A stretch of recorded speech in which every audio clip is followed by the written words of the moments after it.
Welcome back to the Rings of Power. Please tell me how life has changed since season 1 came out 2 years ago. Are you recognised more on the street now? Someone was outside my house the other day. Yeah, and I never thought that would be the case. And how threatening or non-threatening was that? I mean, they just said my nan told me that you live here. So I wonder who the source is. It's very interesting, the nan, but question that.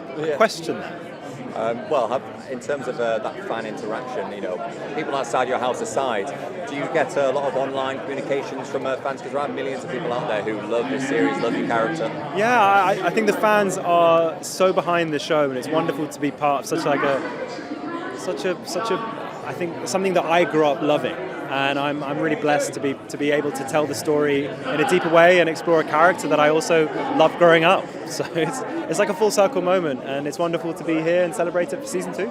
Can we set the scene? Where do we find Isildur as we approach season 2? What arc can we expect from him? He wakes up in a spider cave and has to fight Shelob in his first sequence. So that's where we set the scene, and it just gets more and more extreme from there. He gets covered in mud, he gets bloody, it's physical, personal, there's so much growth that he has to do. He has to get over some grief, and I think he leaves season 2 a man.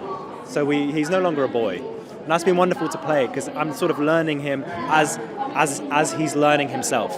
I might have asked what was the most challenging scene that you had to shoot, but I think you've just told me, haven't you? Perhaps, yeah. That wasn't easy. I'm sure. Without giving away too much spoilers as well, what was a favourite moment that you were excited for fans to see from your character? I think the end sequence. I mean, there are so many magical monsters, but the Ents was just a glorious sequence to shoot. It was weeks of night shoots, and we were in the middle of Windsor Great Park, surrounded by these beautiful oak trees. And I mean, they're the trees that Tolkien sort of used to. That was his inspiration for this. So just being around that was just magical, and yeah, it just sent my inner child and wanderlust just reeling. Yeah, that's wonderful. Thank you so much for your time, and enjoy tonight as well. Thank you. Thanks so much. Cheers.